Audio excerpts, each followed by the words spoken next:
해피 뉴 이어. 새해에는 여러분의 소원과 꿈이 이루어지는 축복의 한 해가 되기를 주님의 이름으로 축원합니다. 세상에는 참 귀한 것이 많이 있습니다. 건강이 귀하고 돈과 물질이 귀하고 명예와 권세도 귀합니다. 그런데 이런 것들은 있다가도 없어지고 없다가도 다시 찾을 수 있는 것입니다. 그러나 한번 잃어버리면 영원히 찾지 못하는 것, 그것이 세월이라는 것입니다. 그렇습니다. 세월은 정말 귀합니다. 그러므로 생명이 있을 동안에 정말 우리는 잘 살아야 할 줄로 믿습니다. 하나님 잘 섬기고 교회 잘 섬기고 믿음으로 살아야 할 줄로 믿습니다. 참으로 하나님의 영광을 위해서 가치 있게 보람되게 살아야 합니다. 결코 후회하는 삶을 살아서는 안 되는 것입니다. 특별히 새해에는 믿음 좋은 성령 충만한 삶을 사시고 은혜로운 복된 삶 사시기를 주님의 이름으로 축원합니다. 일찍이 솔로몬 왕은 우리의 생각과 우리의 마음의 상태와 신앙에 따라서 우리의 생활과 운명이 달라진다 그랬습니다. 그러므로 새해를 시작하면서 여러분의 생각과 마음과 행동을 다시 한번 새롭게 하시기를 바랍니다. 옛날 오래전에 한국의 드라마 김탁구라는 것이 있었습니다. 제빵왕 기억하시죠? 보통 드라마는 건선징악입니다. 선한 사람 잘 되고 악한 사람은 망한다 하는 것입니다. 그런데 김탁구는 그것을 뛰어넘는 것입니다. 김탁구, 구마준 둘 다 잘 됩니다. 착하고 성실하고 정직하고 때로는 바보 같아도 바르게 선하게 사는 김탁구가 구마준을 변화시켜 줍니다. 돌이켜 회개시키게 만듭니다. 저렇게 인생 살면 안 되는데, 그런데도 어떻게 해서라도 잘되게 합니다. 자기 희생을 통해서 자기 손해를 감수하고 모두가 다 복되게 잘되게 됩니다. 그렇습니다. 예수 믿는 우리 크리스찬들은 그렇게 살아야 할 줄로 믿습니다. 새해에는 생각도 좀 크게 하시기를 바랍니다. 어지간한 일에는 너무 고민하지 마시고 걱정하지 마시고 편하게 사시기를 바랍니다. 행동도 크게 하시기 바랍니다. 소위 통 큰 사람으로 많은 사람들을 좀 사랑하고 받은 사랑 많은데 많은 사람들을 잘 섬기는 그런 넓은 마음으로 사시기를 바랍니다. 그리고 무엇보다도 하나님을 잘 믿으시기를 바랍니다. 통 크게 믿으세요. 믿음 있는 사람답게 사세요. 하나님의 은혜로 지금까지 살아왔는데 우리의 삶이 하나님을 감동시키고 하나님을 깜짝깜짝 놀라게 하는 그런 믿음으로 새해를 살아가시기를 바랍니다. 반드시 하나님의 위대한 축복을 우리가 받을 줄로 믿습니다. 할렐루야. 지난날을 돌이켜보면 때로는 너무 아프고 너무 힘들 때도 있었습니다. 그것은 모두가 나를 향한 하나님의 사랑, 하나님의 경륜, 하나님의 뜻이 있었다라고 생각하시기 바랍니다. 사건 하나하나가 다 나에게는 필요한 하나님의 계획이었습니다. 그렇다면 문제는 앞으로 새해의 삶을 우리가 어떻게 살아가느냐, 내가 어떻게 사는 것이 가장 보람된 일이고 행복한 일이고 후회하지 않는 일일까? 어떤 삶을 살아야 하나님이 기뻐하시겠느냐? 다시 말해 내가 어떻게 살아야 복 있는 사람이 될 수 있을까? 성경에 나오는 수많은 인물 가운데서 영적으로, 육적으로, 물질적으로 가장 큰 축복을 받은 사람이 아브라함입니다. 아브라함은 해외교회에서도 존귀하게 여깁니다.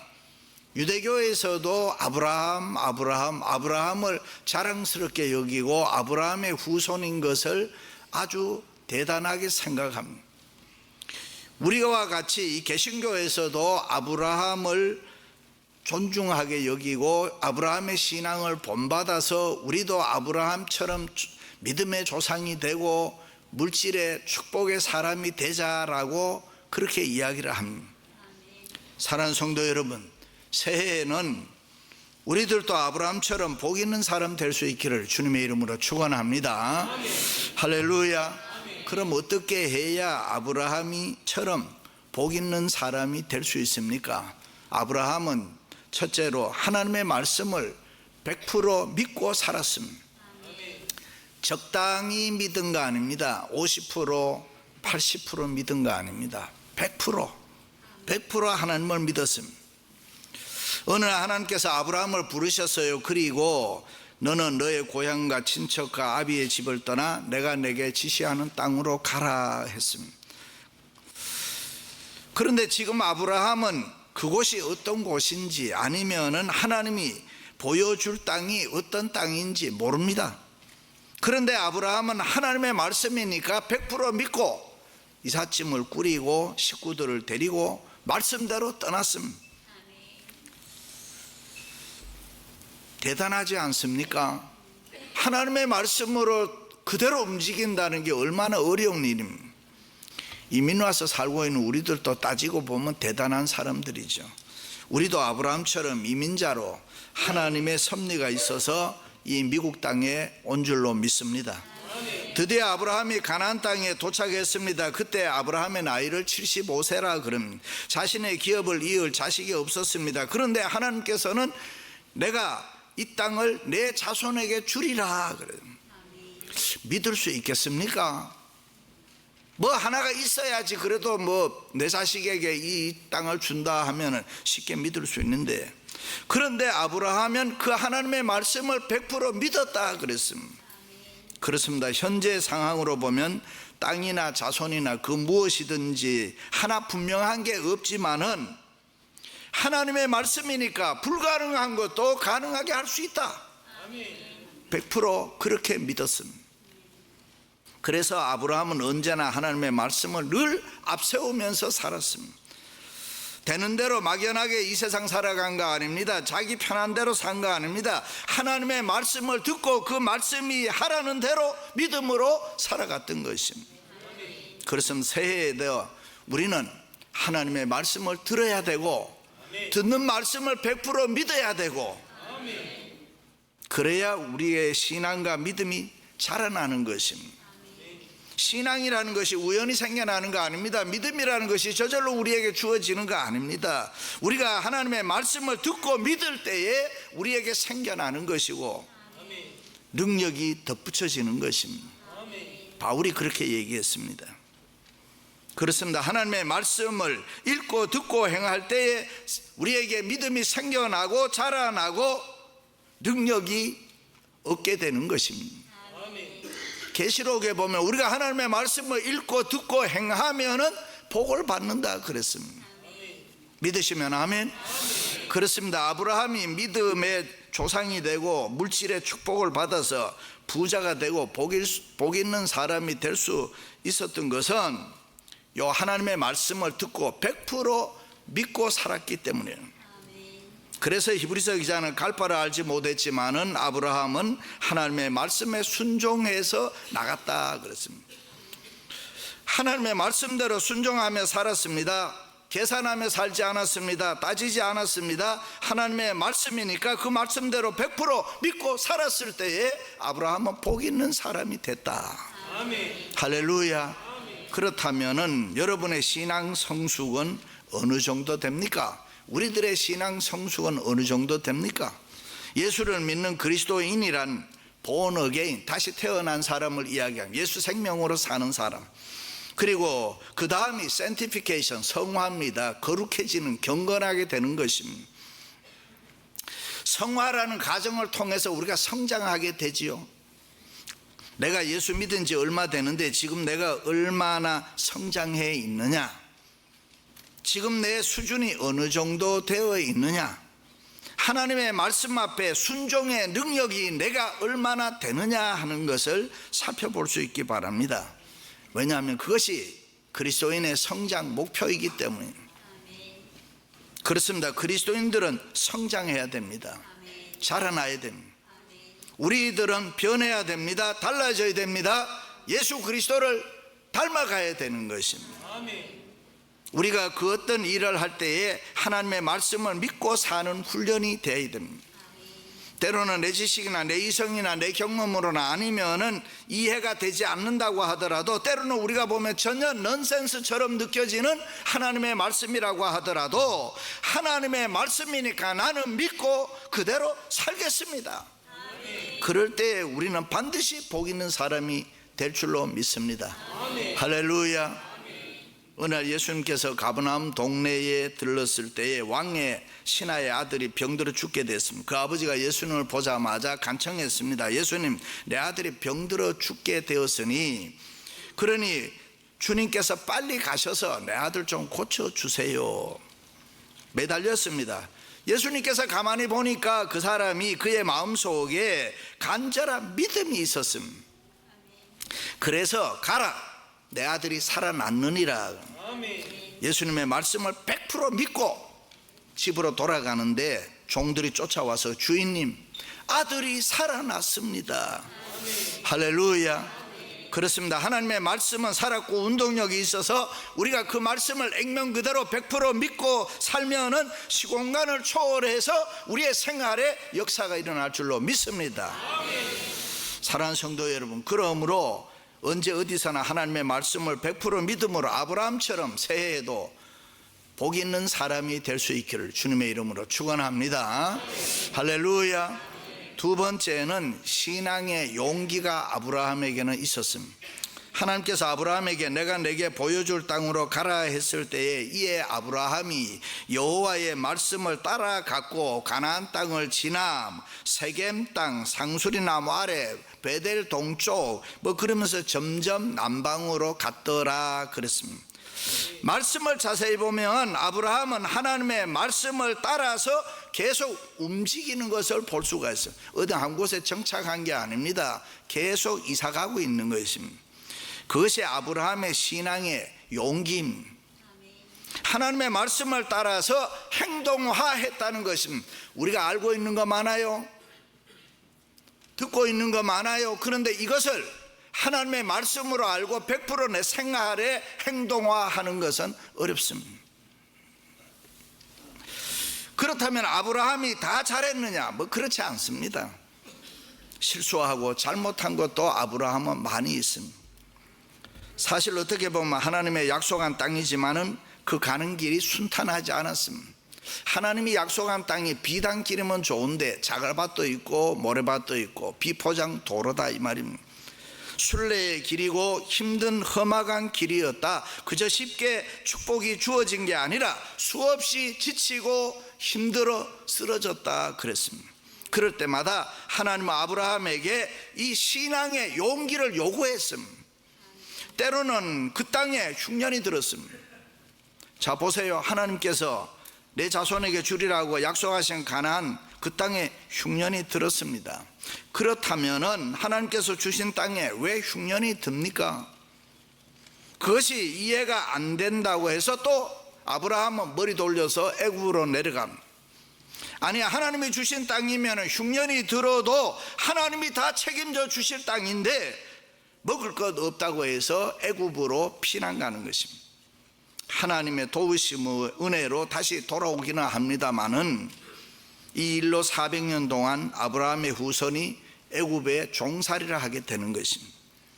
그뿐 아닙니다. 하나님께서 자식을 주겠다고 했으면 그것을 믿어야 되는데 사라는 나이 많아 생산하지 못하니 종 하갈과 동침해서 이스마엘 자식을 낳습니다.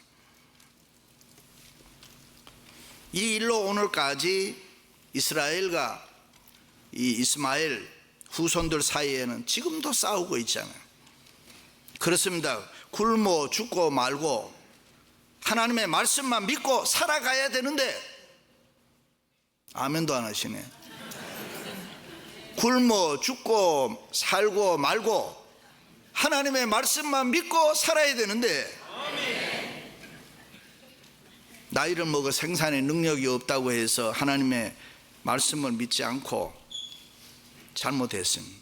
이런 모습이 우리 보통 사람들입니다. 예수 믿는, 열심히 믿는다고 하는 우리 신앙인의 모습입니다. 그런데 아브라함에게는 다른 거 하나 있었습니다. 그것이 신앙의 용기입니다. 하나님이 그에게 신앙의 용기를 요구했습니다. 말씀 따라 믿고 산다고 하지만은 우리는 가끔 삶이 힘들고 지치고 어려우면은 쓰러질 때가 있습니다. 그리고 내 나름대로 판단은 이것이 맞을까 저것이 맞을까, 하고 싶은 데면 하고 하기 싫으면 안 하고 내 생각대로 그저 쉽게 행동할 때가 있습니다. 아브라함이 그랬습니다. 때로는 휘청거리면서 고달파하면서 자기 생각나는 대로 인생을 살았습니다. 그런데 다른 게 하나 있었습니다. 그것은 때를 따라 하나님의 말씀을 붙잡고 일어서는, 하나님 도와주세요 라고 일어서는 신앙의 용기가 있었습니다. 하나님께서 말씀하실 때마다 실패한 과거를 딛고 다시 일어서는 이 신앙의 용기로 아브라함이 복 있는 사람이 될 수가 있었습니다. 할렐루야. 그렇습니다. 하나님은 우리에게 복 주시기를 기뻐하십니다. 믿습니까? 그래서 과거를 묻지 않습니다. 아브라함처럼 앞으로 새롭게 하나님 바라보면서 전진하는 이 신앙의 용기를 찾는 것입니다. 그것을 보시고 기적으로 그에게 복을 주셨습니다. 소가 토살장에 들어갈 때에 유난히 부들부들 떠는 소가 있다 그래요. 그런 소는 도살장에서 검은 보자기를 탁 씌워서 잡아가지고 사람이 안 먹습니다. 개, 돼지, 사료로 쓰는 거예요. 왜냐하면은 두려워서 부들부들 떨 때에 몸에 도끼가 나와서 이 소에서 도끼가 나와서 그거 먹으면 사람이 안 된다는 거예요. 그렇습니다. 예수 믿고 사는 성도가 하나님의 사랑과 은혜를 모르고 믿음이 없어서 이 세상 살아가는데 세상 보고 두려워하면 안 된다. 그러면 오늘 또 우리는 말씀 따라 살아야지, 믿음으로 살아야지, 하나님을 기쁘시게 해야지, 뭐 그러다가도 가끔 지치고 세상 보고 쓰러질 때가 있습니다. 그 어떤 문제를 만나면 내 나름대로 뭐 하고 싶으면 하고 하기 싫으면 안 합니다. 아브라함이 그렇게 했습니다. 한없이 나약한 인간의 모습으로 세상 살았습니다. 그런데 그럼에도 불구하고 아브라함은 하나님의 말씀을 붙잡고 언제나 일어서는 신앙의 용기가 있었다. 유명한 토레이 목사님이 젊은 시절에 믿음이 없고 신앙생활 제대로 하지 않았습니다. 자기 힘을 의지하고 이리저리 쫓아다니는 세상 일에 분주했습니다. 그것을 보고 그의 어머니가 어느 날, 야, 내가 세상 살아가다가 인생의 막다른 골목에 가면은 절대로 절망하지 말고 이 어미가 믿는 하나님에게 찾아라. 하나님을 믿고 하나님을 찾아라. 그러면 그 하나님이 너를 도와줄 것이다. 결국 자기 힘을 의지하고 살던 토레이 목사님이 망했습니다. 물질 다 없어졌습니다. 세상 친구들 다 떠나버렸습니다. 자살하려고 하는데 그때에 어머니가 하는 신앙의 용기를 가지고 하나님 찾아라, 요 말이 생각이 난 거예요. 마지막으로 신앙의 용기 가지고 하나님께 매달렸습니다. 그랬더니 하나님이 그를 구해서 역사의 훌륭한 목사가 되게 했습니다. 그렇습니다. 사람은 누구나 잘못할 수 있습니다. 그러나 비록 잘못했더라도 이 신앙의 용기를 가지고 다시 일어서는 사람은 하나님을 좋아하십니다. 그리고 그에게 복 주실 줄로 믿습니다. 그렇습니다. 성경은 우리에게 과거, 옛날은 그냥 잊으라고 합니다. 현재를 언제나 중요하게 생각하라고 합니다. 지금까지 내가 성공했든지 실패했든지 아니면 바르게 살았든지 아니면 좀 바르게 살지 못했든지, 부하였든지 가난했든지 건강했든지 병들었든지 그것은 문제되지 않습니다. 문제는 현재 지금 내가 어떤 모습으로 하나님 앞에 살아가느냐 하는 게 중요해요. 지금 내가 어떤 모습으로 하나님을 바라보며 신앙의 용기를 가지고 내가 이 새해를 살아갈 것인가 하는 다짐을 원하는 것입니다. 할렐루야.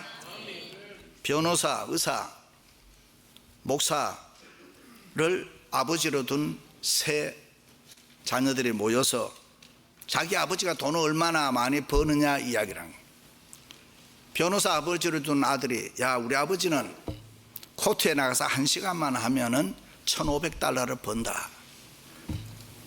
그 의사를 아버지로 둔 아들이, 야, 그건 아무것도 아니야. 우리 아버지는 1시간만 수술하면은 $2,000를 받는다. 근데 목사를 아들로 둔, 아버지로 둔 아들이 가만 생각하니 기가 막힌단 말이죠. 자기 아버지는 별 볼 일 없단 말이죠. 그런데 이 아들이 하는 말이, 야, 그런 소리 하지 마라. 우리 아버지는 20분만 설교하면은 여러 사람이 일어나서 돈 걷어줘. 사랑하는 성도 여러분, 힘들고 어려워도 괴롭고 답답해도 낙심하지 마시기 바랍니다. 무엇이 제대로 안 된다고 해도 실망하거나 좌절하지 마세요. 신앙의 용기를 가지고 하나님의 이름을 부르며 일어서시기를 주님의 이름으로 축원합니다. 할렐루야. 마지막으로 아브라함은 언제나 예배를 귀하게 여겼습니다. 여호와께 그가 그곳에서 제단을 쌓고 여호와의 이름을 부르더니 그랬습니다. 아브라함은 언제나 예배 중심의 삶을 살았습니다. 여러분이 잘 아시는 대로 가나안 땅은 이방 땅, 우상을 섬기는 이방 나라입니다. 하나님을 모르는 백성들이 사는 곳이란 말이에요. 그러나 이 아브라함의 장막 옆에는 항상 돌제단이 있었다. 제단, 오늘의 교회, 성막, 제단, 성전, 교회 뭐 다 같은 얘기잖아요. 그래서 아브라함은 언제나 하나님 앞에 예배를 드렸습니다. 아브라함이 축복의 사람이 될 수 있었던 근거는 예배인 것입니다. 하나님이 제일 기뻐하시는 게 예배이고, 하나님이 제일 좋아하시는 것이 예배이고, 그래서 다윗 왕도 솔로몬 왕도 교회를 사랑했던 이유, 교회를 잘 짓기를 원했던 이유, 그것은 하나님 앞에 예배 때문에 그렇게 한 것입니다. 그 예배를 통해서 그들은 부귀영화를 마음껏 누리면서 세상을 살았습니다. 그래서 아브라함은 언제나 예배를 귀하게 했습니다. 이 예배 시간에 승부를 걸었습니다. 하나님하고 나하고의 관계에서. 아브라함은 예배를 드리면서 영감을 얻었습니다. 아브라함은 예배를 드리면서 지혜를 받았습니다. 아브라함은 예배를 드리면서 주의 음성을 듣고 성령의 기름 부음을 체험했습니다. 예배를 드리면서 하나님께 물었습니다. 하나님, 내가 오늘은 어떻게 살아야 됩니까? 내가 오늘은 어떻게 돈을 벌 수 있습니까? 내가 어떻게 사는 것이 하나님을 영화롭게 하는 일입니까? 예배를 드리면서 인생의 해답을 찾았습니다. 성공의 열쇠를 찾았습니다. 그리고 예배를 드리면서 영육의 부자 되고 복 있는 사람이 되었던 것입니다. 할렐루야. 그렇습니다. 교회 생활, 신앙 생활 잘한다는 게 뭡니까? 주일 성수, 성경에도 항상 기도, 설교 경청, 열심 봉사, 서로 사랑, 친교, 봉사, 열심 전도, 헌신, 충성 뭐 이런 거 여러 가지 교회 생활 하는데 기본적인 게 많습니다. 그런데 이 모든 것의 중심이 뭐냐? 그것이 예배인 것입니다. 예배가 교회 생활, 신앙 생활에서 가장 중요한 것입니다. 하나님께서 예배를 통해서 우리에게 은혜와 복을 주시는 줄로 믿습니다. 그래서 예배는 축복의 통로인 것입니다. 그렇습니다. 예배를 소중하게 여기시기 바랍니다. 예배에 목숨 걸어야 됩니다. 예배를 우습게 알지 마세요. 예배를 시시하게 알면 큰일 납니다. 예배를 쉽게 빠지지 마세요. 비 오는 날 못 가겠다, 그러면 안 되는 거지. 내가 몸이 좀 안 좋다, 그래 가지 말아야지, 그러면 안 되죠. 힘들고 어려울수록, 병들어 아플수록 교회는 와야 되는 것이죠. 왜냐하면 이곳에 치유의 표적이 있기 때문에 그렇습니다. 예배 시간에 우리가 힘과 능력과 은혜를 받게 되는 것이고, 예배를 통해서 하늘의 신령한 각양 은사를 받을 수 있는 것이고. 할렐루야. 그렇습니다. 아브라함은 예배의 삶을 살기 때문에 약속의 땅, 축복의 땅 가나안을 기업으로 받는 복 있는 사람이 되었던 것입니다. 많은 학자들은 이런 이야기합니다. 유대인이 안식일을 지켰느냐, 안식일이 유대인을 지켰느냐. 안식일이 유대인을 지켰다라고 합니다. 그들은 2, 3천 년 동안 디아스포라로 흩어져 살았지만 자기의 민족성을 지키고 신앙을 지킬 수 있었던 것은 요 안식일의 예배 때문이었습니다. 그들은 예배를 통해서 영적인 변화와 새로운 은혜와 기적의 역사를 체험했던 것입니다. 하늘 문이 열리는 것, 신묘막측한 축복을 받은 것, 그것은 다 예배를 통해서 그들은 누렸던 것입니다. 사랑하는 성도 여러분, 하나님의 말씀을 액면 그대로 믿고 신앙의 용기를 가지고 언제나 예배를 귀하게 여김으로 2026년 새해에 복 있는 사람들 되시기를 주님의 이름으로 축원합니다.